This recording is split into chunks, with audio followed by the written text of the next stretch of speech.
Hi, everybody. How you guys doing? I hope you guys can see me okay, and I hope that the lighting is fine.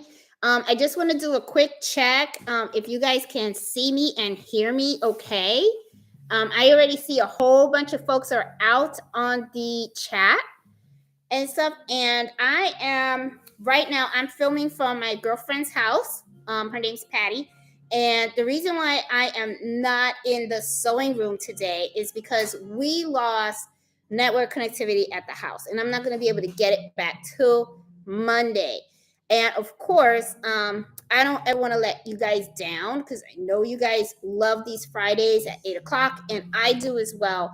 So, thankfully Patty was able to just tell me just go over to her house and just talk to you guys and spend my hour with you guys and stuff. So anyway, I see there are folks out in the chat, and I just want to say hi to everybody. I see Kingsbury Crafts is on. I see Marlene. I see Robin. Hey Julie. I see Norma and Cheryl and Candy, and I see that more people are on and stuff. And let's get to it. All right. So, guys, one of the things I want to talk to you guys about, okay, is about the important items and things regarding embroidery, right? And there's a couple of things that I wanted to talk to you guys about. Now, in the title, I think I put important things, but it's really like important 5 things. But before I came here, I had to take my car to get charged, right? Because the Tesla, I had about like 70 miles left. I mean, no, 40. And I went to the supercharger to charge up the car. So I ended up thinking about 3 more things. So I'm going to be talking to you guys about 8 things that we need to talk about when we're talking about embroidery, the important things. Okay. And I hope you guys can see and hear me okay. Hey, Eartha. Hey, Judy. I see Tracy, the crafty Puerto Rican. That was my girlfriend. She's doing her little cameo and stuff because she had her jazz playing in the background. She loves her jazz, which I kind of love it too. So anyway, let's talk about some of the most important things. And this is really going to be really good for especially people that are new into embroidery. Some of the important things you really have to think about and consider when you are thinking about doing embroidery. Okay. Now, the first thing I want to touch on is I was thinking the machine. The reason why I say the machine is because without it, you're not going to do machine embroidery at all, right? So that is really the first thing. Now, there are 2 different options when it comes to machine embroidery. There's the flatbed, and then there's the multi-needle. Now, each of those styles of machines are very, very good, okay? The thing is, it really depends on what it is that you want to do. And each machine has its pros and it has its cons. They both have the capability to be able to embroider on large areas. When it comes to your flatbed machine, it depends on the type of machine that you buy. For instance, I started off with the Brother SC 1900, and that came with a 5x7 embroidery hoop. You can extend it to a 5x12, and I have videos on the channel of that. If you want, you can get other machines that have the bigger hoops, but the only con is that these machines are not cheap. You're talking about thousands, really in the thousands. And the thing is, if you want a good quality machine that gives you a bunch of functionality and stuff like that, you're going to be paying quite a bit out there. Okay. So when we're talking about machines, I know a lot of folks, sometimes they come to me and they ask me questions about like, what's the best embroidery machine? What's the best single needle? What's the best multi-needle? Honestly, guys, I don't like to really give you guys an opinion of that, for the simple fact that to me, I feel that when you're buying an embroidery machine, it's kind of like a personal choice. Okay. There's so many different options out there, and different machines do different things. They have different types of support. They run in different types of price ranges. So I kind of look at it like when you're buying a car, right? When you buy a car, they all basically do the same thing, but each car has its own individual bells and whistles, and they each have their own little price tags to it. Some are kind of like in the luxury and some are not, so it's kind of like really a personal choice. So I kind of look at it, one of the things I kind of look at it as you have to look out there, you have to do your research, you have to see what are the machines that is really going to fit for you, right? So, I don't really like to tell people like, oh, get Brother, get Melco, get Racoma, get a KSK or a Happy. You know what I'm saying? You have to really just try to look at each of the machines, ask around. If you know someone who has a machine, ask them if you can give it a test drive. Go to sewing rooms, go to sewing expos also, so that way you can take a look at the machine. See if you can give it like a test drive, right? And see if you like the way the machine works, if it's easy for you to understand. My main concern, and that is one thing that I always tell everybody, is that the support of the machine to me is the most important, okay? Because all machines break, okay? Nothing in this life lasts forever. Even like cars, right? You can take care of a car, you could change the oil and all that kind of stuff, but it's always going to have an end of life. But during the beginning, everything is so spanking new, so everything works exactly how it's supposed to. But what kind of support are you going to get 5, 7, 10 years from now? Okay.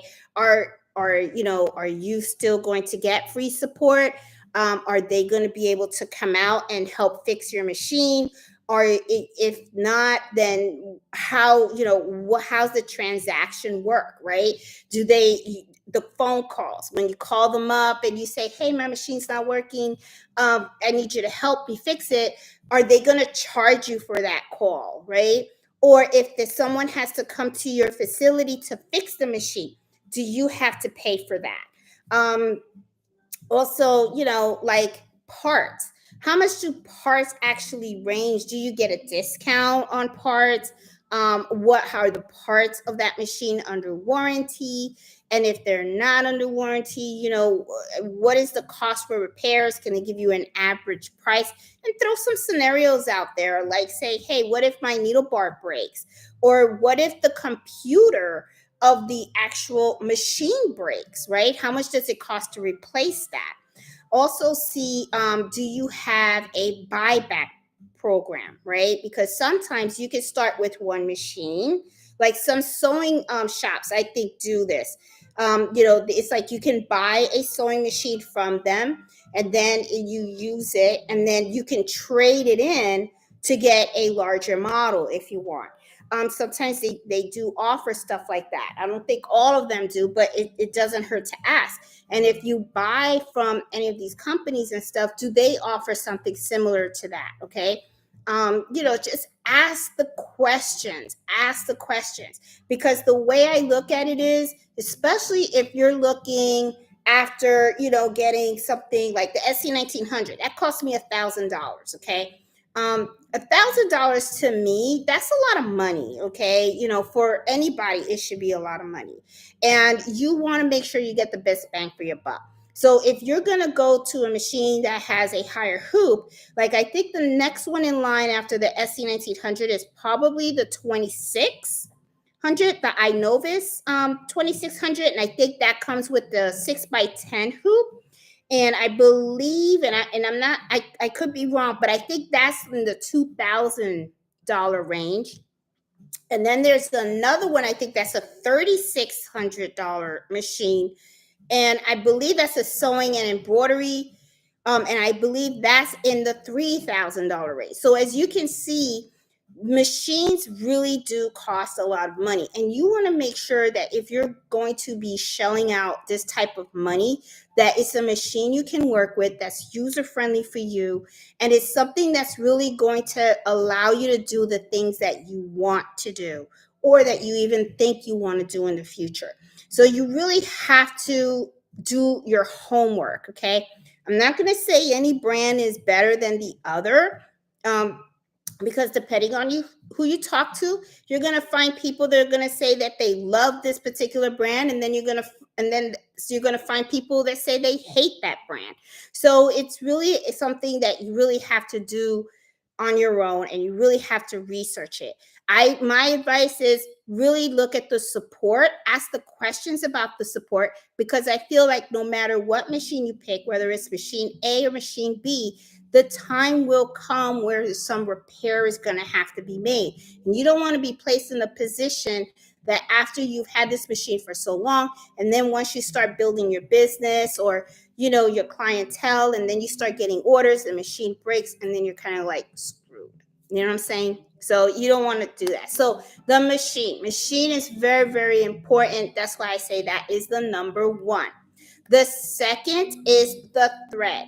There are a lot of different types of thread out there. Different types of, you got rayon, you have polyester, you have, what's the one that's really shiny? Oh my God, metallic. Okay, the metallic thread. And let me tell you something about metallic thread that I just learned yesterday. As you guys know, I actually like watching the Crafty Gemini, Vanessa, right? She has a little channel, and she does back clubs. And I usually join her back clubs, because I'm trying to learn how to sew. I'm really good at embroidery, okay, machine embroidery. But when it comes to sewing, it can be kind of like a challenge, right? So I really like the way she teaches. So she has a back club coming, and we were doing a Zoom chat yesterday. And one of the things that I learned from one of her other subscribers is that they used metallic thread to not just do in the embroidery, but she was actually sewing with the metallic thread. And I was thinking to myself, I have metallic thread, and I really love the way her bag came out, because the thread was, because it was metallic, it really stood out. It was very, very shiny. And I was like, that's pretty cool. I never thought of doing that. And I have so much gold, silver, red, green, metallic thread. And I was thinking to myself, I'm going to start doing that. I'm going to try to start sewing with my metallic thread as well. Now, one of the things that she advised, though, in sewing with metallic thread is she said that she had to use a size 80 12 needle. She did say that she had a lot of, with shred, there was a lot of shredding of the needle, but she said she was sewing kind of fast. So she had to like slow down how she sewed. So I was kind of like, oh, okay. So, but I thought it was pretty interesting. Never dawned on me to use metallic thread to sew. So I was like, oh, so I wanted to show that to you. Share that with you guys. Okay. Now, the other thing also is thread. There, like I said, there's so many different types of weight of thread and texture of thread. There's different types of sizes of thread as well. And there's different brands out there as well. Okay. Now, you hear a lot of times people sometimes say, I don't like this brand, or I like this brand, or my machine likes this brand, or it doesn't. I actually have used lots of different brands. I know I'm saying it wrong. I call it fluoride, but it's probably Florida or something like that. I've used that. I've used Sim thread. I've used Brother Reed. I've used Madeira. I've used the candle thread. I've used the nanny thread. Never had a problem with any of them. I have like so many threads and stuff, but never had an issue with any of them. Now, I did have some issues with some threads that were kind of like, shredding while I was doing machine embroidery. A lot of times I found out that it's usually because I just needed to add lucrative on the thread, which is called, what is it? So, oh God, I'm having a brain. See, if I was in my sewing room, I would just pull my little cart and I would be able to show you the bottle. I think it's Sew Guide. Sew Guide. It's a little bottle that I have. And you know what? When I go home, I'll put this in my notebook because I can't do it when I go home. But you know what? Before I go home, because she has internet here, I don't have internet home. So what I'll do is I'll make sure that I write it down in the comments at this video so you knows what I'm talking about. I think it's Soul Guide or something like that. But it's a little lucrative lotion that you just put on the thread, and then while you're embroidering and stuff, it kind of like softens the bread. Because sometimes, I mean the thread. Because sometimes what happens is that the thread can get pretty dry and then it'll just snap. And you're embroidering pretty quickly, because if you really think about it, those embroidery machines are going really, really fast. Whether you're doing it on your SC1900, the max on the SC1900 is 650 stitches per minute. On my brother machines, the max is 1,000, and some of these commercial machines, the max speed is 1,500. So if you really think about it, that is pretty fast. Okay, so it's a lot of stress that you're putting on this thread. So yeah. So think about the threads. Also think about be careful with the threads too, because you could get to be a little bit kind of similar to me in a way. I have thread everywhere. I have thread under my tables. I have thread on my walls. I have threads in my closets. I have threads in some drawers.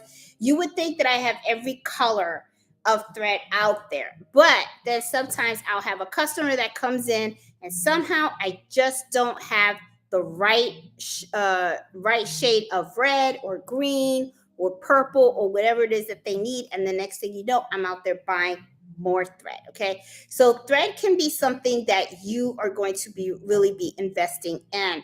But my advice is, especially if you are starting out, start out with a kit. Okay, what I started out with was the Brother Reed 63 set that I just got that from Amazon. It has 63 colors and stuff, and I just started with that, and then all I did was mostly replenish whatever colors I just ran out of, and I just got that with the big combs and stuff. So yeah, thread, very important. The other thing that I wanted to talk to you guys about, which is pretty important too, is your blanks. Okay, sometimes you really have to think about the texture of the fabric that you're going to be embroidering on. There are a lot, depending on what fabric you're using, that is going to determine the technique of how you're going to hoop it, the kind of thread you're going to use, and even your needle. It's also going to probably well, not probably, it will also determine the type of design that you can use to embroider on that fabric as well. So you have to be very aware of that. And blanks you can get almost anywhere. Okay, there are a lot of places on the internet where you can go and you can buy embroidery blanks. Those are good places to shop at, but they can sometimes be a little bit on the pricey side. So I am very frugal with my money. I really am. So a lot of times what I do is I look for places where I can get blanks at discounted prices using coupons and discounted gift cards and cash back on the web and all that stuff. I did a video this past week on how I use this website called Rockathon, and what I use that so that I can get cash back. And I also showed you guys how I go and I buy discounted gift cards. Those to me is the best way for me to get my blanks. I get those discounted gift cards for Target, for Kohl's, for Macy's. A blank, really all it is really like just a blank shirt, a blank towel, a blank bed set, whatever it is that you want, book bags and stuff like that.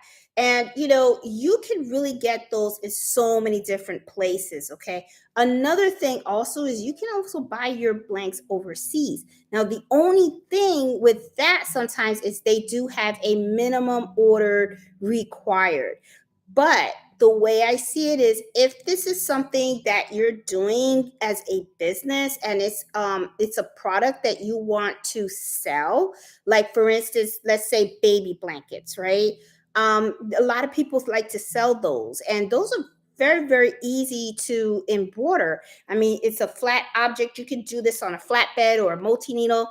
And a lot of times, what it is people just want to put the baby's name on it, or they just want to put the baby's name with a little design. And, if you get them overseas, they can really be inexpensive. And I think the most minimum order that I found was you order the minimum of 50 blankets. But if you're in the business of selling these baby blankets, getting 50 blankets, to me, it wouldn't be a bad idea, because one of the things that I like is that you get the 50 blankets, but you can get the multicolors. It's not 50 blankets of one color, like the blankets have to be all white. You can end up going, okay, I have 50 and I want to offer 3 colors, right? So, or 2 colors. Maybe I'll buy 25 that are pink and with the white, the white with the pink trim, and maybe I'll do 25 with the white with the blue trim. Or they have all these different colors and stuff. You can just mix and match them. And I think what ends up happening in the end, if I remember correctly, looking at the pricing, I think they were about $11 per blanket.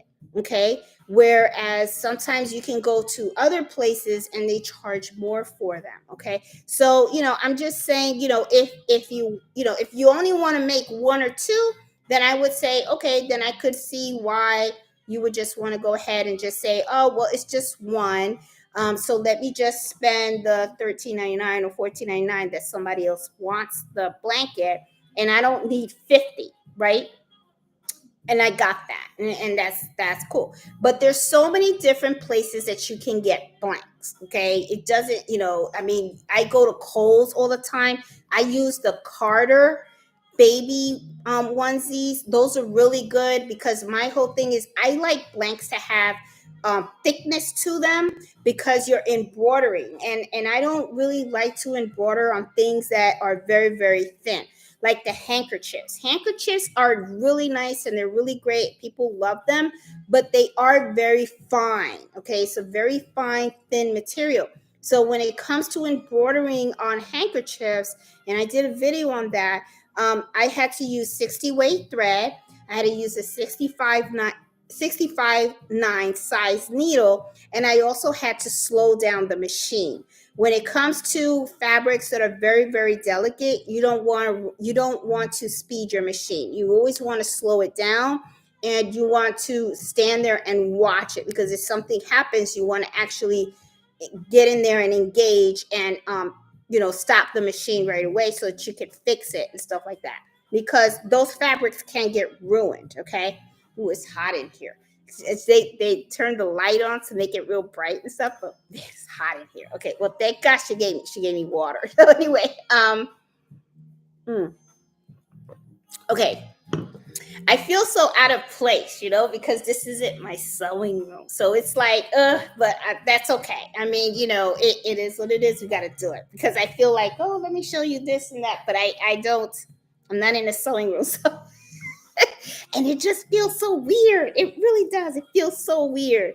But hey, it's okay. All right. Now, let's talk about the fourth thing. Okay. Embroidery software. Okay. Embroidery software, there's so many different kinds out there at a different price range. All right. And depending on what it is that you want to do will really determine the type of embroidery software that's right for you. Me, I am not a digitizer, and I really don't want to digitize at all. I don't have an interest in that. First of all, for me, it's not easy. Okay. I mean, for you guys out there that can digitize, okay, you got my business, because I can't do it. I mean, it's like I've tried taking some classes and stuff, but I do kind of find it a little difficult. However, what I love to do is make small modifications to designs. Okay, like I can take 2 designs, I can merge them together, or maybe I can remove some jump stitches, or change the color, or remove certain aspects of certain designs and then add something different. That I can do. But to take an actual picture and put it into the software and then actually create the stitches for an embroidery design, that to me is not my thing. It's just something that I can't learn. Okay. I mean, I've tried it, but it's just not for me. Okay. So, depending if you want to learn digitizing, you really should think about looking into embroidery software that combines that has like a module for digitizing. I know that there's some very popular ones out there like Hatch. I've heard of Hatch. Wilcom, I've heard of that one, and Brilliance too. Now, if you are a Mac user, though, you're kind of like limited because the other embroidery software that I mentioned, besides Embrilliance, those will not work on a Mac. So you would have to configure your Mac to somehow be able to run Windows in order for you to use those embroidery software. However, I don't want to convert. I don't want to put Windows on my Mac and stuff. And I tried in Brilliance, and I really do like the way it works. So in Brilliance is what I chose, and it really works for me. I think that it's simple, user friendly. I did buy the level 3 stitch artist of in Brilliance, but I don't really use it much because I'm just not a digitizer. I'm just really not into it. You know what I'm saying? However, though, I've purchased a lot of other modules in Brilliance that I really truly love. And I'm like looking, hold on. Okay. Yeah, okay. I wanted to make sure that the laptop is plugged in, and it is. Okay, sorry guys. Because I feel like the light in the background is flickering, so I could be off. Okay, anyway, back to the embroidery software. Okay. So I like the modules that I've used on Brilliance. I got the essentials, and essentials is really the first one that you get. I got the density repair kit, and I love that one because that actually removes any unnecessary stitches in your design, which means that you save time and you also save money on thread. What else do I use? I love Enthusiast because Enthusiast allows me to use a multi-positional hoop. Okay. And it also gives me the knockdown stitches, which that I use a lot, especially when I'm embroidering on towels and stuff.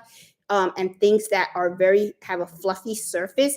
You always want to make sure you either use an embossed file. Okay. And an embossed file is something that you can purchase. A lot of people sell those in Etsy.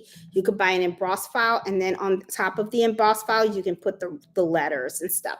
But then if you don't want to do embossed files, then you could add knockdown stitches, and that's where in Brilliance Enthusiast can come in. And what it'll do is it'll look at your image, and it'll add the knockdown stitches around it. So I do have a video on knockdown stitches and embossed files on my channel if you guys are interested in like what is that and how does it work, and I show you guys exactly what it is and what it does. Okay. But embroidery software, very, very, very important. You want to make sure that whatever software you select, that you're selecting a software that you understand. Also, one of the things that I recommend too is go through YouTube and see if you could find videos on how to use that software that you're looking for. Okay. Sometimes they also have Facebook groups. And you can ask for help, because just like the embroidery machine, I say be very careful with your embroidery software also, because the thing is you want to be able to use something that you're going to have, you're going to be able to use, and that you can find the support for when you need the support. Okay. Because you don't want to get the software and then load it on your machine, and then you're like, okay, now I don't know what to do, or I'm stuck and stuff, and you can't find somebody to help you and everything. So and Brilliance always seemed to work for me. Okay. The fifth thing also is a digitizer. Okay. Now, unless you yourself are a digitizer, then you're fine with that, okay? But to me, being able to, as a machinist, I like to have a network of digitizers that I work with, okay? I don't just work with one digitizer. I have about three of them, and what I usually do is I like to spread my work between the three, and I'm always looking for new digitizers out there, right? Um, to be able, you want to do that for the simple fact, especially if you're not a digitizer, you want to be able to work, know who you could go to if you need a file to be converted into an embroidery file. That's not really an easy thing to do. So I kind of like to leave that to the professionals. So whenever I have a customer that'll come to me and they'll say, hey, I have a company logo or something like that, then what I'll do is I'll just say, okay, I'll give it to one of the digitizers and I'll say, hey, I need this converted to an embroidery file. Can you tell me, what do you think? Can it be done? And I always ask, can it be done? Because this is the other thing too. Not everything that people see in pictures can will come out good in embroidery. Okay, especially like sometimes you see a lot of people do photographs.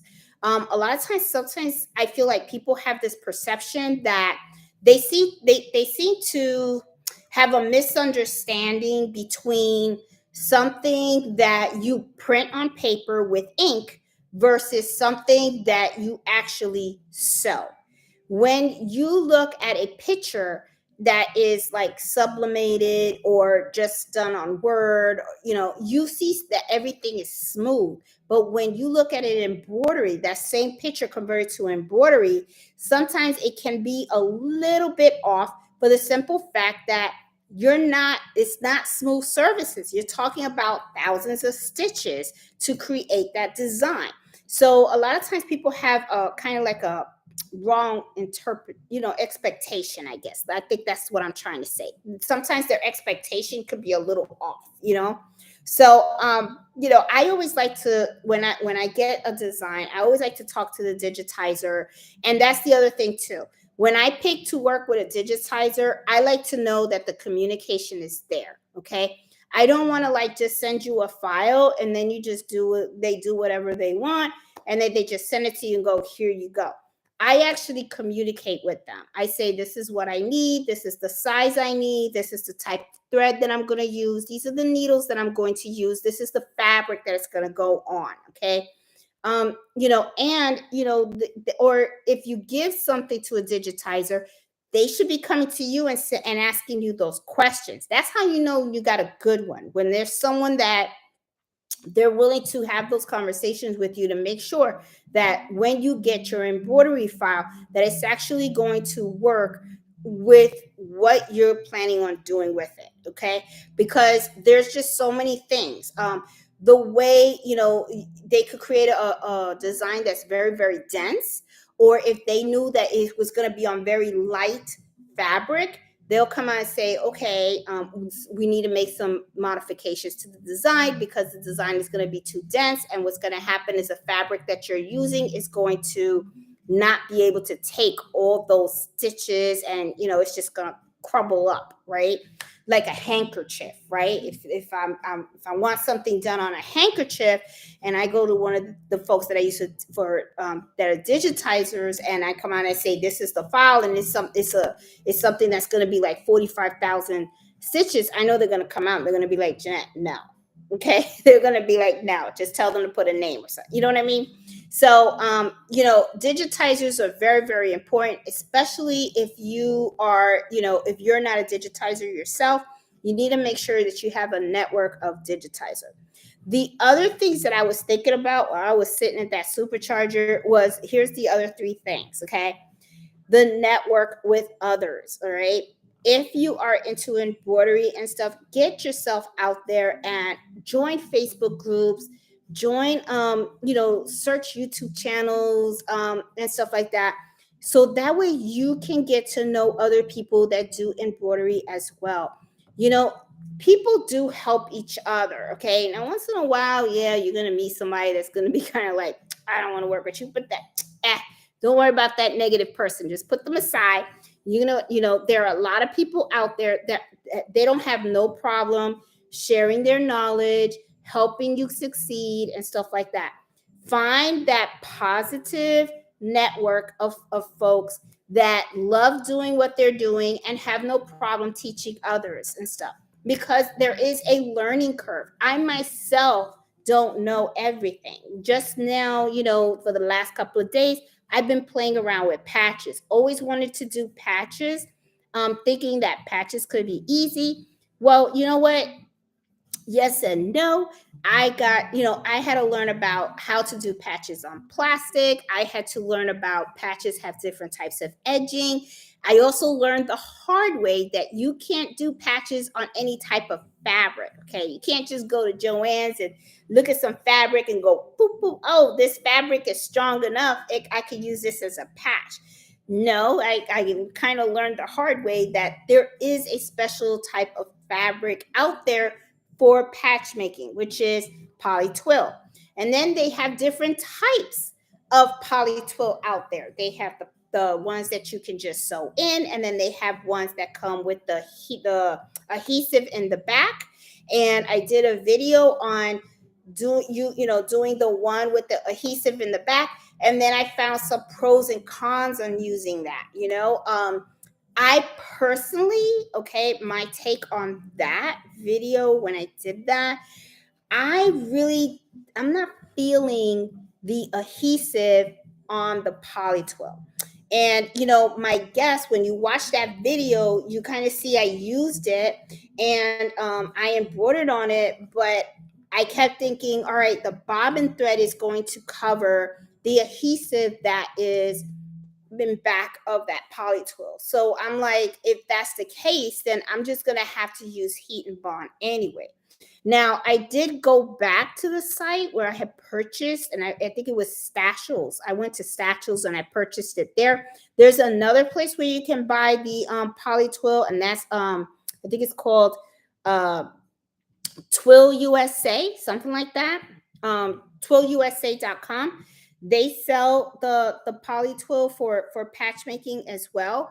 But when I was looking at the prices of the plain sew in poly twill versus the poly twill that had the adhesive on it so that you can do the patches, I saw that the prices were the same. So if I'm going to be paying the same price anyway, honestly, then all right, then just give me the poly twill with the adhesive in the back, because I mean, it's not going to be any cheaper. I thought it was going to be cheaper if it didn't have the adhesive, but it wasn't. I think when I look back, and maybe I looked wrong, I don't know, but it looked like it was like $14.95 a yard for the poly twill. Okay. And I did go a little crazy on buying poly twill. I asked for a yard of each, but I had no idea that it was those long tubes. So when it actually showed up at the house, I was kind of like, oh, okay, I overbought. Okay, so but I'll find a use for it, because one of the things that I like about the patches is for those that have flatbed machines, okay, because that's another thing too, because I was thinking about this week about, machines, right? You have your flatbed, then you have your multi-needle. The big difference really between the two, in my perspective, is the arm and the bed. Okay. They do have a machine where it's just one needle and it just has the arm. The arm, what it does is it just allows you to hoop certain items a lot better, right? Like shirts and bags and all that kind of stuff. When you have a flatbed machine, a lot of times what it is the bed is flat, so it's like you have to take your item and somehow really got to flatten it out, so that way you can just embroider it in there.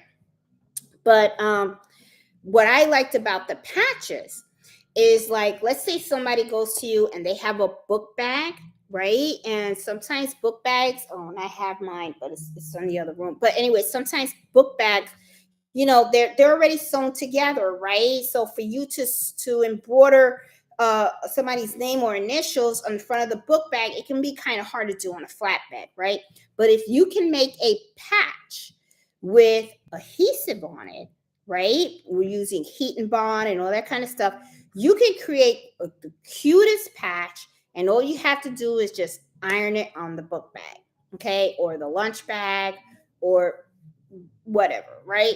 So yeah, that's why I really was interested in learning the patches, because I thought that, patches was a great alternative for people that have single, the flatbed machines, to, be able to embroider on more items. Okay. So also, let me see. I also thought about two other things. Okay. Your specialty. Okay, it's really important when you start learning embroidery and stuff like that, to really think about the area of embroidery that you want to focus on. There is just so many out there. There are people that embroider on bags. There's those that embroider on clothes and jackets. There's folks out there that even do embroidery on shoes and boots and stuff like that. So because the area of embroidery can be very, very wide, you really want to think about what is going to be your little niche. Okay. Like what's going to be your selling point, or stuff that you really want to do, especially if you want to do like an Etsy shop or something like that. You can really end up going all over the place. All right. You could end up like, when you look at my shop, most of my shop is really kitchen towels and dinner napkins, right? I do have some stuff out there for kids, right? Like kids shirts and stuff like that, but it's not a lot. I do have some custom embroidery items like laptops, golf towels, and stuff like that. But I mostly focus on my kitchen towels because I just love making those. I think they're quick, they're simple, and I think, it's something that's kind of like unique, and something I really enjoy doing, especially the dinner napkins too. I think the dinner napkins are pretty cool as well. So know your specialty. Try to start small, and then as your skill sets grows and everything like that, then you can start venturing out and adding more stuff. The other thing that's really important is you have to know your skill set, okay, and know your limitations and your skill set. Now, when I'm talking about your limitations, I'm really talking more about the machinery aspect of things, right? Um, you know, there's, let me see, how am I gonna say? Okay, when you have a flatbed machine, okay, there's gonna be certain things that just are gonna be really difficult for you to hoop. All right, now flatbed machines and embroideries, they have the hoops in a whole bunch of different sizes. Okay, so you can put a jacket under there, you can put blankets under there and stuff, but if you had something like I was saying before, like a big book bag or something like that, it could be a little challenging. Okay. So you really have to know your skill set, and you have to know what that machine is capable of, and what really you shouldn't be, what's it's not going to be able to handle. And that really goes back to like where we first started talking about, when we're talking about the type of machine that you want. Think about the things that you want to do, and that will really help to determine and drive the type of machine that you should really be looking at and maybe getting. Okay. And and look at your budget too. Don't go broke over this stuff. I'm telling you, this stuff. Start small and stuff like that. We all started small. Nobody started with, the big machines in the beginning. Well, some people did. Some people, because I remember when I bought my machine, I think the lady that bought hers, she was like, "Oh, I'm just getting that one." She never even had a single needle. So I was like, okay, mm, yeah, but I started small. Me personally, I started small. Okay, I started with a sewing machine. Then from that, I went to the single needle. Yeah, so that's how I did it. So anyway, guys, those are my thoughts this week and stuff. And I know you guys are out on the chat, and I got a lot of people watching and stuff. And I am so sorry about the situation and stuff. But yeah, our internet is down, and my hubby is not happy about it because our internet is connected to our TV and everything, and football season is starting. So I know that he's not, but he's already got plans. He already talked to his friends, and so he's going to be going to his friend's house on Sunday. But it kind of like really like sucked. So I was just like, ooh, that's not good. It's really funny because you don't realize how you depend on the Wi-Fi at your home until it actually like goes out, and then you start seeing all this stuff that connects. So it's like there's no TV and there's like nothing. So I was just like, ooh, that's not good. So hopefully by Monday we'll be up and running. So the way I see it too is, well, as there's no TV or no anything, that I'm thinking maybe this weekend what I'll do is I'll just do some more videos and stuff for you guys.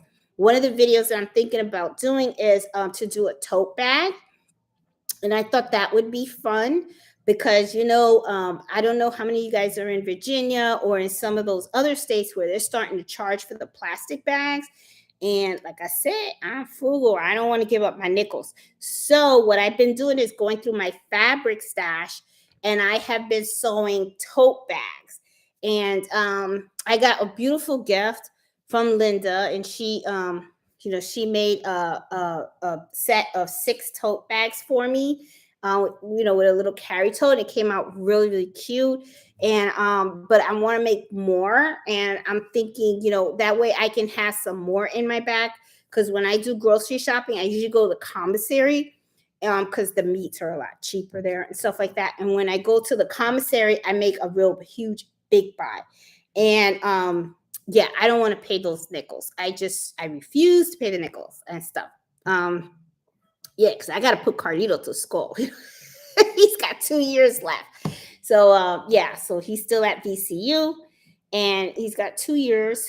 Yeah, he's on his 3rd year. I think next year, I think he does his internship, because he's studying to be a physical therapist. So I don't know. We'll see how that goes and stuff. So I am gonna go down the line and so say hi to you guys and stuff. And yeah, so this has been a change, right? Little change scenery and stuff. So yeah, okay, so let's go down there. And Mello's not with me today. He's at home. So he's probably in the backyard right now with Daddy, because Daddy's probably smoking a cigar, pissed off because he doesn't have Wi-Fi. So I'm sure he's hanging out with Dad and stuff like that. So yeah, and I miss my Mello. I do and stuff. Hey Marlene, how you doing? Yes, that's my supervisor, Mello the supervisor. It's hey Robin, how you doing? I see Stacy and Julie from South Carolina. Hey Norma, how you doing? Hey Cheryl, crafty Puerto Rican, how you doing? I see Trisha, Eartha. And you guys know the Sewing Quilt Expo is coming up. So if you guys are close in the Northern Virginia, it's in Fredericksburg, Virginia. I will be there on Saturday and stuff. I plan on going with Miss Banks and stuff. So if any of you guys are going to go there, send me a message or something like that, because it would be really neat for all of us to meet and stuff, maybe have lunch or something like that. Okay. So, but I'm just going on Saturday, because Friday, of course, I got to be here for the happy hour, because I don't want to miss any happy hours with you guys. And I know it's Thursday too, but Thursday I work. So I figured I'll just go on Saturday. And Miss Banks, what she told me was Saturday is really the best day to go, because it's the last day of the show. So sometimes you could get really good deals from the vendors and stuff. So yeah, I'm pretty excited. It's my first time going. Okay. So I'm pretty excited to see what vendors are out there, what they got, and all that kind of stuff, what kind of notions and all that stuff. So I'm pretty hyped about that. I can't wait to go there and stuff. Let me see. Hey, Cracky Puerto Rican, love your hair. Oh, thank you. Well, I just yeah, it's curly. It's a little yeah, it's kind of messy, but yeah, it's not it's down today. It's down today and stuff. But let me tell you, I'm hot because this light is really hot in here. But thank you. I appreciate it. I'm natural today. Hey studio, how you doing? Hey Nancy from New Jersey. Hey Iris. Hey, Angela. Hey, Miss Hemmings. How are you? Hey, Lady Fair. How you doing? Hey, Liz. I see Danielle. Good to be back. Good to have you back. Hey, hey, Alessa. How you doing? Or I jacked up your name, didn't I? Alicia. I think it's Alicia. Y'all know my Spanglish. You know how I. Hey, Miss Max. How you doing? Hey, Walk by Faith. Yes, Jeanette, you're so right. I'm learning the hard way. I bought two head from China, and after having long extended correspondence. Oh, all it all changed after I got my machine. Now I'm having a problem finding a technician to help me. Buyer beware. See, Miss Max, I'm sorry to hear that you're going through that and stuff. I'm telling you guys, seriously, seriously, seriously. I mean, there's so many machines out there. The support is really, really, really, really important. And I'm telling you, one of the things also is ask how much the support costs, because everything is under warranty when it comes out of the box. So they say, right? Everything is a warranty, right? But I'm talking about the longevity of support. Okay. What's going to happen 5 years from now when my machine breaks? Okay. Now, I know a lot of people are like, well, Jeanette, you keep sticking with the Brother brand. Okay, I got that. But the thing is, I have Justin. Okay. I know where I can go. If something happens to any of my machines, I know where I can get the support, and I already know how much it's going to cost, or to get my machine fixed. That's what I'm afraid about some of these companies, because it's not like they're like right next door. You can, there's certain machines like Bermina, Viking, Brother. Those are really the machines that are sold in sewing shops, right? They have technicians to work on those. When it comes to these other machines and stuff, I don't know. I don't know. You know what I'm saying? I can't tell you from experience. I don't own any of them. That's why I say, please be very careful and go out there, meet with people that own the machines, that actually have the machines, that are working with the machines. Ask them about the support. And don't just ask somebody who just got the machine. Do you know someone that has owned that particular machine for 5 years or more? Okay, ask them. So what happens when your machine breaks? What do you do? Who do you call? How much does it cost to fix? Or how long does it take to fix? Okay, you got to ask all those questions and stuff. And my thing too is, I don't follow the crowd. I just never been one of those people. I really don't. I mean, when people say, oh, I got this, okay, but to me, I'm like, ask the hard questions, because at the end of the day, it's about your wallet, your comfort level, and making sure that your expectations are being met when you have that device. Okay. And this is the other thing, too. No device out there is perfect. There is no such thing as a perfect machine, just like there is no such thing as a perfect car. Okay. You have to do your homework and figure out what it is that's right for you and stuff. But yeah, Racoma has excellent customer service. They do FaceTime with you in an effort help you fix it on your team. See, and Angela, that's good, but my thing also is, like I said, long term. I've heard good things and I've heard bad things. I mean, I don't know. I don't own the machine and stuff, but see, Angela seems to have one, and I know the crafty Puerto Rican has it too. She has the Racoma, and I know she seems to be pretty happy with it as well.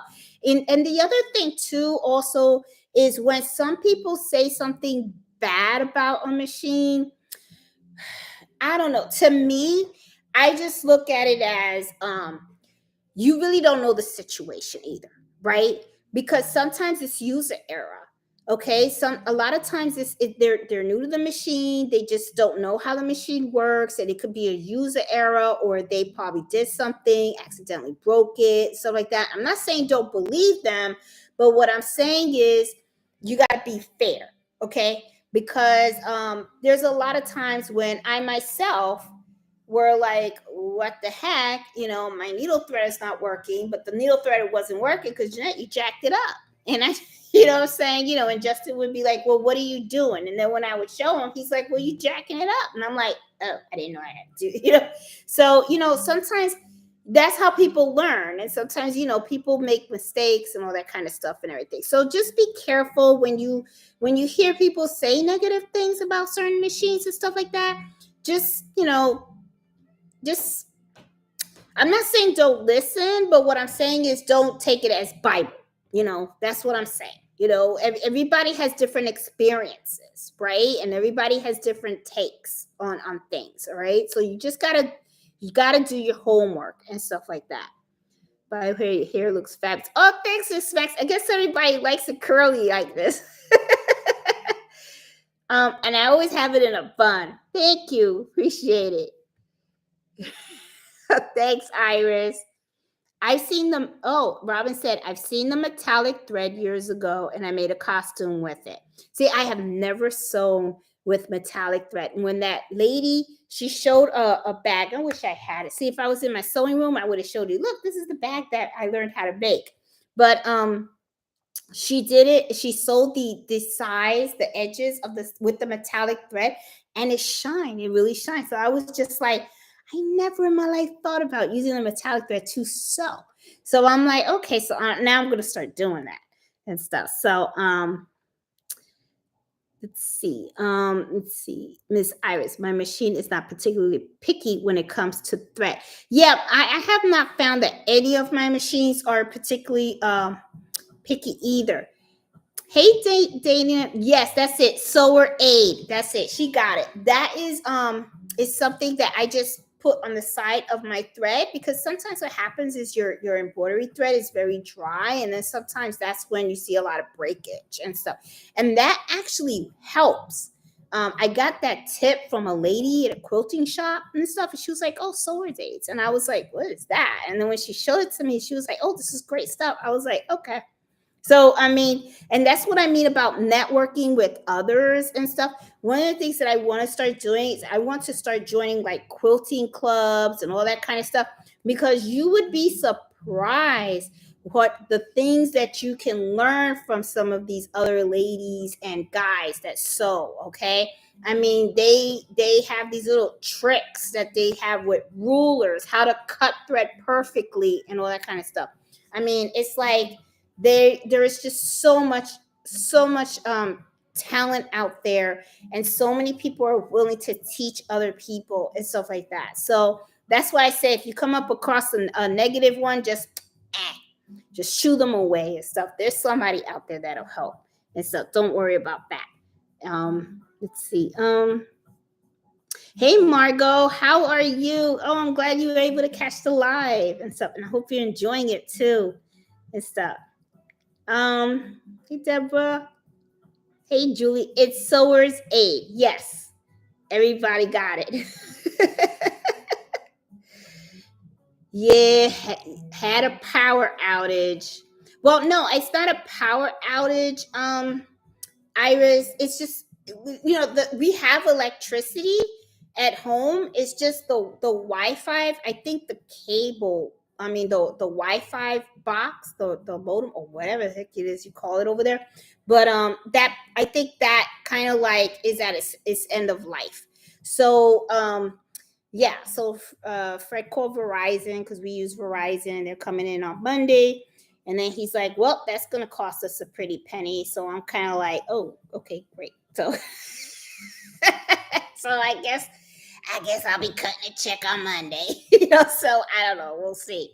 But I think what it is we probably need a new modem box or something. I don't know. So, yeah, I mean, everything else works great, but and because our TV and everything is connected to Wi-Fi, yeah, there's no TV either. So it's like, okay, so, well, that's fine. Um, Are the baby blankets good quality? Yes, they are, Angela. The baby blankets that I've gotten, I have purchased them from this website, and you guys may want to write this down. It's called it's D is in dog, H is in Harry, and then Gate, G ate.com. Okay. That's a website that I like to use because I find their prices more reasonable. Okay. I reached out to other wholesaler websites, but what ends up happening is you see the item, right? And then they have a low cost. But then what ends up happening is when you go to check out, the next thing you know, they tag on like $200-300 of shipping costs. And I'm like, what is up with that? I don't want to pay all that shipping, right? So then when you calculate the whole thing, you're like, that's not a deal, right? So, but at this place, at this website, what it is there's free shipping, right? They don't tag that shipping cost on there. Okay. So you can get the baby blankets from Angela. You could get them from there. And I think the most I ever paid for a baby blanket, and you have to check once in a while, because sometimes they'll have it at one price, and then you check the next week, and then sometimes, I don't know, it's like the prices go up and down a little bit. So I've seen the prices as low as $9, and then I've also seen them as high as like $12 a blanket and stuff. So usually what I'll do is I'll log in when I'm looking for those quilted baby blankets. I'll log in and I'll try to see if I can like get it for about like $9 or $10. I try not to pay more than 11. And I usually try to buy like 50 at a time and stuff like that. To me, 50 isn't that bad. It's not like a huge quantity and stuff. Now, there have been times when I had to buy like 200 or 300. And one time I bought 500 of them, but it was because I was also selling the blanks, because what I was trying to do was trying to buy a bulk, and I wasn't making money off the blanks because I was kind of like selling them for what I kind of paid for. And then I just upped the price a little bit because, when you sell on Etsy, Etsy wants a cut, right? So I was like, I can't sell them at a loss. I don't mind breaking even, but I couldn't sell them at a loss. But yeah, but then I kind of like stopped doing that. I mean, I do have, so if people need, you can reach out, and I'll help you guys out and stuff like that. And if I have some on inventory, but I don't mind sharing the inventory and stuff. But yeah, I mean, just buy 50. Just to me, but that's if the blanket is your thing, right? If that's something that you want to do and stuff like that, I don't think the buying 50 is that much. And then what you can do is just get 10 of each color, right? You can get 10 of each color and stuff like that, and then just start with that. And Christmas is coming, so a lot of people might want to buy blankets and stuff like that. So you just never know. So, but yeah, they are of very good quality. I haven't had a problem with any of them and stuff. No, well, that's not true. I had one that was a little ripped. But even those, and then I had another one that had like a little black marking on it and stuff like that. But to me, they didn't go wasted, because those are the ones that I'll embroider on, and I'll take the picture. And you just don't use it on the side that's damaged, but there's the blanket's big, so you can embroider anywhere on that blanket, and then just take a nice picture of it, and then use that as your sample. Do that. Or another thing you could do, remember, these are quilted heirloom blankets, right? So it's fabric, right? So take the fabric, cut it up, and you can sew it together and embroider the front. You can make a pillow out of it. You can make a little case, a laptop case with that fabric.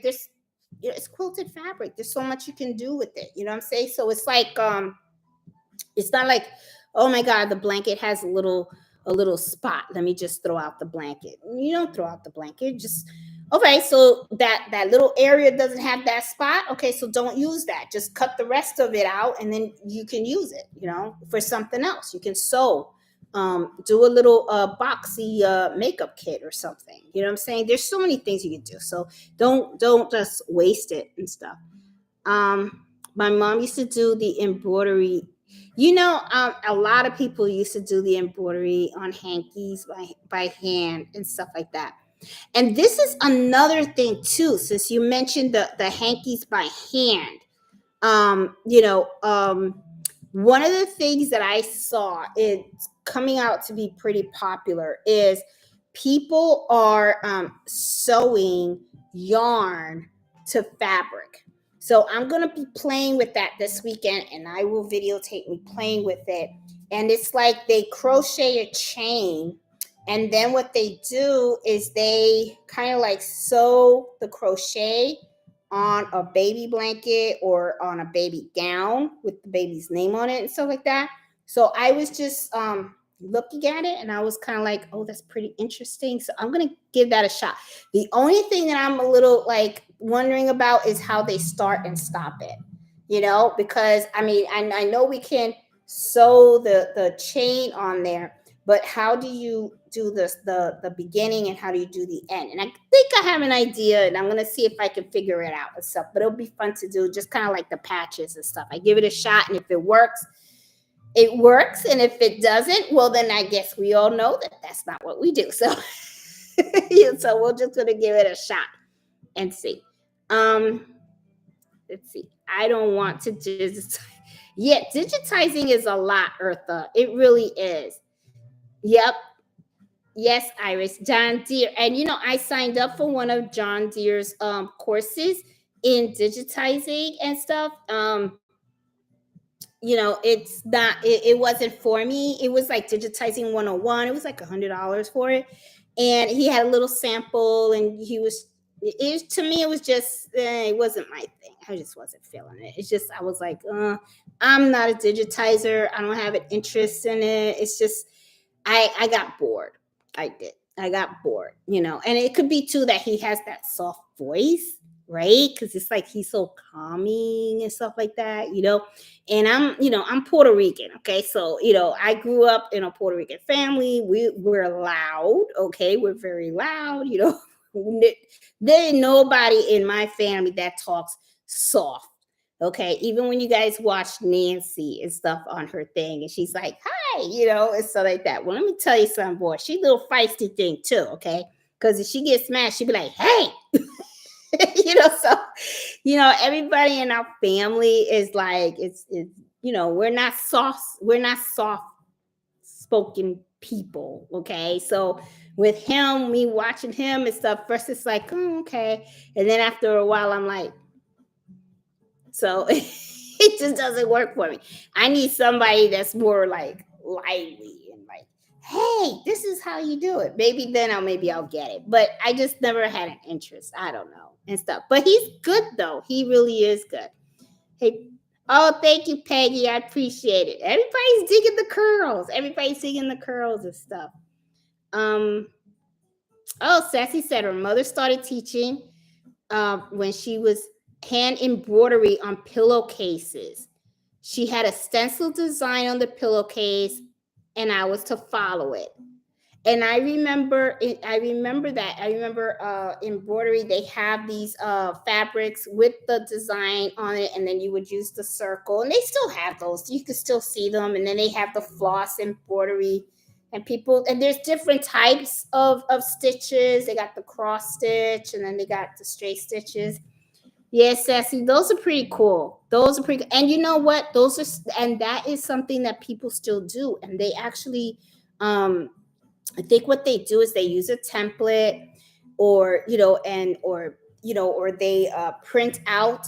Maybe there's a design or something they print out, and then they just trace the name on the onesie or something like that, and then they just take a hand embroidery thread, and then they probably just sew the onesie and stuff. But it's been very, very popular. A lot of people are doing that. I see them doing it with yarn. the hand crocheting on the baby items. So that, and it looks like, to me, it looks like fun to do. So I'm going to give it a shot and see what happens and stuff. Oh, Iris said, my mother used to do piecework and she would only get paid for the number of items she finished. That's pretty interesting how, people used to get paid for stuff now. That's pretty cool and stuff. Hey, Moonlight Y, how you doing? I mean, Moonlight Wild, how you doing? Hey, Shirley, I love you too, Moonlight Wild. Hey, Candy. Hey, Sweet Rose, how you doing? Oh, make sure you guys like the video. Make sure you make your videos. I will. Hey, Marlene. Hey, Wendy from Australia. How you guys doing? Hey, Pamela. Let's see. Hey, Barbara. How you doing? Got in for my aunt's funeral. Oh, I'm so sorry. 102. She passed this April. Oh my God.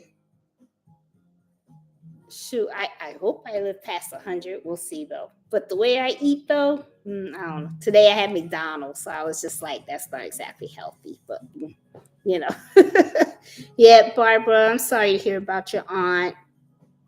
And so, don't forget to film at the quilt show. Hey, Trisha, I'm gonna try. Yeah, I'm definitely gonna do that and stuff.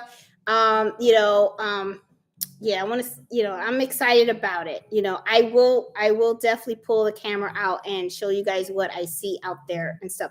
And that sewing quilt expo, they don't just do it in Fredericksburg, Virginia. I think they go all over the US. Not probably not every state, but there are certain sections. I believe they were in Tennessee. I believe they were in Florida. I believe they went to Texas also. Not sure about the California area and stuff like that, but they have it in certain areas and stuff. So this one's kind of close to me. So I think it's about an hour and a half away, something like that. So I really want to try. I never been. You know, so I'm pretty excited about going and stuff. I'm looking forward to it. I went to the oh, hey, Eartha, I went to Candle Thread's website about a month ago. To my surprise, they sent me a free thread chart. I will have to order some thread now. Hey, I had to pay for mine. I paid for my thread chart. They didn't give me nothing for free, but that's okay. They seem to have a lot of colors too. The only thing that I was not a fan of, and I don't know if they changed this, okay? I had to pay $100 to get the free shipping, right? I had to pay, $100 worth. But I'm like, that's okay. The other thing that didn't really care about was I got my shipment in separate shipments, right? So it's like I made my $100 order, and then it was like I got a couple of things in one package, and then I had to wait like 2 weeks for the other package to arrive. So I'm gonna be honest, it's like that was a long time for me to wait. So I was like thinking to myself, did I just get scammed? Because that's what I was thinking. I was like, where's my thread? Because I did get the box, and I got my thread cards. But then it was like I was waiting and waiting and waiting because I did order some big combs of some colors that I know I use a lot. And I'm like waiting and waiting, and they weren't coming. So I was just like, yo, where's my thread? So, but they finally did. They came in. I got everything that I ordered. So it did come in. But I was not a fan about that. But I'm like, you know what? It could be too that maybe they got a lot of orders and they're running out of particular colors and they got to remake the thread. So, stuff happens, right? What's important is that I got everything that I was supposed to get. So I'm good with that. Okay. I would have liked to have gotten everything together, but that's all right. Things happen. We got to be flexible too. And to get thread at that price, which was $4.75, when you know that the other brands out there like the Madeira. I had liked the Madeira, but the prices are up there, okay, and stuff. Now this is the other thing too. I noticed that the candle threads are all 40 weight. I didn't see anything, and I could be wrong, maybe I'll check their site again, but I didn't see any thread colors at the 60 weight. And I do use 60 weight thread, especially with logos, okay. If you have like a logo and you're doing small little writings using little fonts and stuff like that, make sure that you get the 60 weight, because the 40 weight is going to be too thick and you're not going to be able to read the small lettering, okay. And you got to make sure you use a 65/9 size needle for that as well. So I noticed when I went on their site, I didn't see 60 weight threads on there. I only saw 40 weight, but I was like, that's okay. When I had to order 60 weight thread, I had to go to All Stitch and I had to get Madeira, which, it to be honest, it wasn't that pricey either for the 60 weight. And I didn't get the huge combs. I got the small comb because I didn't really need that much thread, or at least right now. Okay, once the customer actually puts in their big order, because I think this order is probably going to be about 75 shirts. um, when the big order comes in, then I'll have an idea of how much thread I really do need. And then maybe I'll buy two big combs. I'm not sure. So, I mean, we'll see, and stuff. So, yeah, watching my babe from the Tesla. Hey, Crucial One. Oh, you in the Tesla too? Ah, congratulations, because you're not paying gas. Me neither. I was thinking about doing the live from my car, but the thing is, I didn't think that the internet was going to be that strong and stuff like that, and I didn't know how to do the live from my iPhone. I got to figure out. I know I did it before a long time ago, but I think you just have to go live. I don't think I was able to just click on the video that I created. So, oh well. Yeah, Mello is on the couch. I wonder if that's Fred and stuff. Um, let's see what else we got out here and stuff. I got a message from Candle Thread today about the turnaround for orders to be delivered. Also, they do not carry 60 weight threads for now. Oh, one. Okay, thanks for checking. But you know what? They said for now, so that means probably in the future they're gonna have 60 weight threads. So that's not bad. I mean, that's okay. Companies grow and stuff. Let me see. Oh, so Julie just checked. She said the blankets right now are $9.30. That's a really good price. So that is a really good price. Yeah. So I'm telling you guys, that is the place to go if you want to get those baby blankets. And I'll give you the website again. It's DH. As a matter of fact, I'll type it into the chat for you guys. I know it's here, dhgate.com. There you go. I typed it into the chat. That is the site, and yeah, and they have different vendors out there. Okay, so just look for the vendor that has the list, the least minimum order, that you can get. I think the minimum is 50, but you never know. You might be able to find a vendor that say, oh, you just have to order 30 or something like that, and then you're good to go, and stuff. So yeah, and stuff. So $9.30, that's pretty good.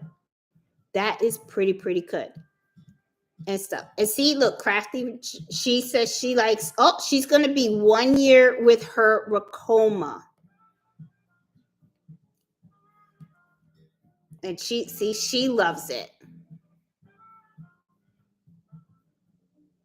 Yeah, and see Angela. Yep, and Angela, and that's another thing too. I did hear about that also. Melco has support, but they expire. Their support does expire. And from what I understand, and I don't know, I would strongly recommend that if you're considering that machine, do reach out to them and talk to them. And if I remember correctly, I don't think the Racoma support expires. I don't think I think theirs is lifetime. I'm not sure. The Crafty Puerto Rican or Angela may be able to answer that. I'm not sure because I don't own one and stuff, but I believe there is lifetime. But I know that Melco's expires. A lot of times people say they expire, and they say that support can be pretty pricey. And I guess it depends too on what type of support you need, and that's the thing when you're. But like I said, you just have to uh, their guarantee does not. Yep, it does not expire. Crafty Puerto Rican just said, yeah, no bio machines. I return. Mine came damaged. Ah, Esther, I'm sorry. Yeah, see, guys, and that's what I'm talking about. It was damaged in shipping. Yeah, see, that's what I'm talking about. Be careful, and sometimes it's a hit and miss too. I mean, it's machines and stuff. And to me, it's like you got to do what you feel is comfortable. That's all I'm saying. Is you're talking about thousands and thousands and thousands of dollars. Okay, it's like buying a car. It really is. Just like when I went to the sewing shop and I asked, I at first I had no interest in a multi needle machine. I wanted the Luminaire. I wanted that Luminaire so bad. I wanted that. But then when I went to the sewing shop and I saw how much that thing cost, I was like, what? I was like, oh my God. I said, that thing, that price tag looked like a social security number. I'm telling you, I was like, what? I thought it was a mistake. And the lady was like, no. And I had no idea that sewing machines and embroidery machines were up there in cost. I mean, I was just like floored. I thought it was gonna be like 15, 2,000, something like that. But no, this baby was over 20. And I was like, wow. I was like, 20,000. I was like, oh my God. I'm like, my son bought a Honda Civic for 20,000. I was like, and he got a brand new car. I was like, damn, that's a lot of money. It floored me. It really did. I was just like, ooh. I was like, okay. And I didn't even want to touch it because I was like, I don't want to touch it because I'm sure that if that machine costs that much, it's for a reason. Okay. It's probably top of the line, high quality machine. And it probably sews like butter. And I just didn't want to touch it because I don't want to fall in love with it and then be mad and crying, going home crying because, that I couldn't get that machine. So I'm just saying, I mean, it was just like, ooh. Esther, when the needle break, the thread got there, the chance, people don't talk English, it's hard to call. Yeah, it's hard sometimes. I crochet on fabric, put the two pieces of fabric freeze found together, use a rotary cutter to make the holes and put the crochet into the holes. Oh, chocolate woman, I gotta find out how you do that. That sounds interesting. I wonder if that's how they're doing it because a lot of people are doing the crochet and they're doing the children's name on the actual fabric. Now how they do it, that would be pretty cool to see that. Hey, Craft, can you share the address of the Swilty Crisp? I want to see how far it is from home. I don't have the stuff with me right now, Juanita. Because I'm not at home. If I was at home, I would be like, oh, here you go. Here's the address. But I will put that on the Facebook group. How about that? I will put that information on the Facebook group when I get home because my iPhone works. Okay, so so I will do that. Okay, when I get home, I'll get the address and I will put that on our Facebook group. Okay, so that way you guys know where it's at and stuff. Yeah, it is at Fredericksburg, but I think she wants the actual address, Robin.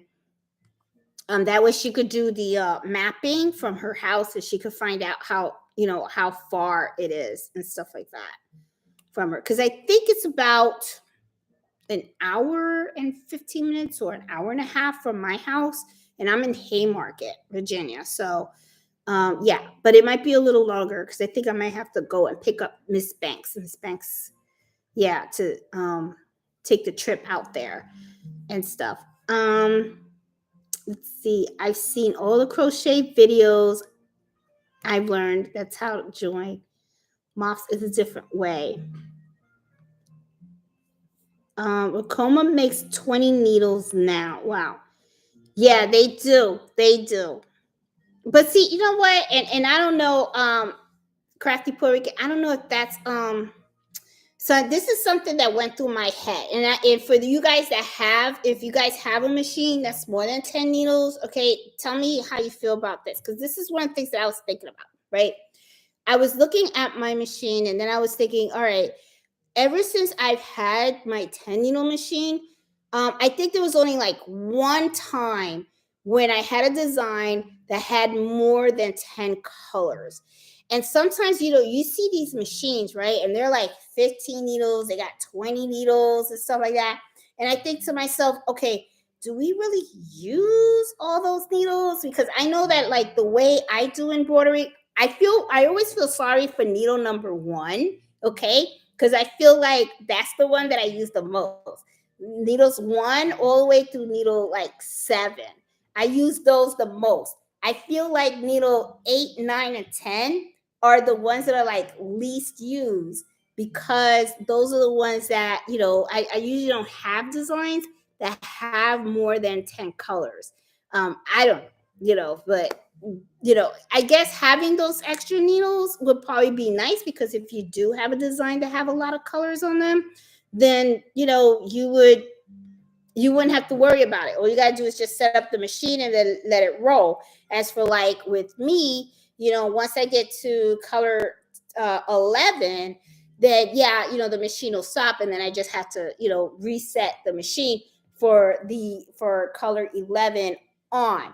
But I was just wondering if you guys go past needle 11 a lot, or do you find that usually your stuff is uh you know 10 10 or less colors and stuff like that. I don't know, and stuff. But I don't know, it's just something that went through my mind, because sometimes it's like, it's kind of like when you get like a car, sometimes you see all these bells and whistles and then you're like, do I really need that? Because I just want to get where I want to go, but I don't know and stuff. Yes, I'm doing 12 color patch right now, and I only have 6 needles. Oh, okay. Yeah, I think it's the sewing fields. They are larger than the 15 or 10 needles. Oh, okay.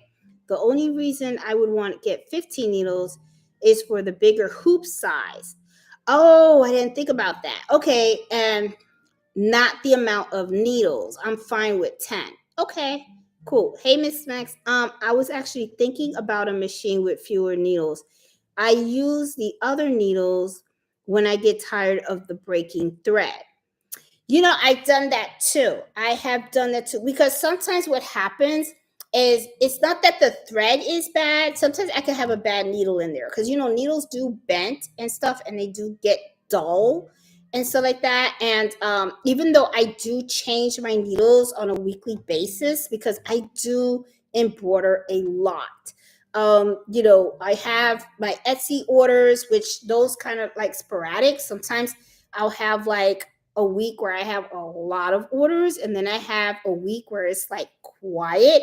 But the thing is, I do get a lot of local orders. And, I felt really bad because, like, this week, a lady needed a shirt and pants to be embroidered, and I just couldn't do it because I had too many orders, and I really had to focus on that. And I had to get those orders that were for other small business owners, and I had to meet those deadlines. So I don't like to over promise, and then all of a sudden it's like I couldn't do her pants and all that kind of stuff. Even though I know she said I don't need till next week, but I'm like, I got a lot of things I have to do, and I was just like, and I'm still working, okay? So it's not like, during the day, it's not like I could do certain things because I got to work, okay? And then when I get off work, that's when I'm into the embroidery and I got to do videos and all that kind of stuff and everything. So it can get to be a lot. So I don't want to, like, you know, say, yes, I can do it, bring it over. And then, I kind of, like, in a way, screwed myself, because then it's like I don't have any time to, like, spend time with my husband, or spend time with Mello and stuff. And I actually like hanging out with both of them, what I'm saying? So I always like to be conscientious of my time and how I actually do stuff. But yeah, I was wondering about that and stuff. But yeah. Hey Meek, how you doing? Well, guys, I have been on for about an hour and a half. It feels so weird because I am not in my normal surrounding and stuff. And usually I like to, like, show you guys something that I'm working on and all that kind of stuff. And I have nothing to grab, because I'm like Patty's house. So, but I'm like, that's okay. I mean, I just really didn't want to miss another Friday with you guys, because I know I've been doing this now, I think coming on 2 years, I think. Maybe 2 years. I'm not sure. Yeah, I think over almost 2 years, and I've never missed a Friday until I got, like, sick with the virus, and that was like the first time that I ever missed one, and I don't like missing them. You know what I mean? And stuff, because I actually like Friday nights with you guys. I like sharing my thoughts. I like sharing my opinions on embroidery, showing you guys stuff that I learned, things that I've done well, things that I've even screwed up. So that way, in case I mess up, you learn from my mistakes. Because I don't want you guys to ruin your blanks stuff and be like, oh, I saw her do that, that didn't work, and stuff. But anyway, guys, I really just like spending Friday nights with you guys. I really do, because I feel like we've done we got a really good embroidery family and stuff, and I see us growing and all that kind of stuff and everything. But hey, guys, as always, though, too, I also want to let you guys know, I know I come up with the topics every Friday and stuff like that, but if there's ever a time that you guys want me to cover a particular topic and stuff, please reach out to me and let me know, and I'll let you know if I can cover it or not, and try to do research on it. I know that in the past, some people have asked me, can you do, like, something on QuickBooks and all that kind of stuff? Some things I'll be okay to cover, but other things I might not be too comfortable with. Like, for instance, like giving people financial advice on how to run a business and all that kind of stuff. I'm not an accountant. And states are different, right? Things are different everywhere. So I would kind of, like, in those situations, I could tell you what I do, but I don't advise that as what you should do, because it could be different where you're at, okay, and stuff, and everything's kind of, like, different and stuff like that. So anyway, let me see. Thanks, Robin. Appreciate that and stuff. So anyway, guys, I'm gonna say good night, and I thank you so much for spending Friday with me and stuff like that. And hopefully on Monday, fingers crossed, I will have my internet back, and that way I can, I'm just gonna focus on just recording and doing some videos and editing and all that kind of stuff. That way, when the internet's back up, then hopefully I can put stuff out there for you guys to watch and learn and all that kind of stuff. So I will see you guys later, and you guys take care. Have a great weekend. Enjoy. Please stay safe, and always happy sewing and happy embroidering. Bye. See you guys. Take care. Bye.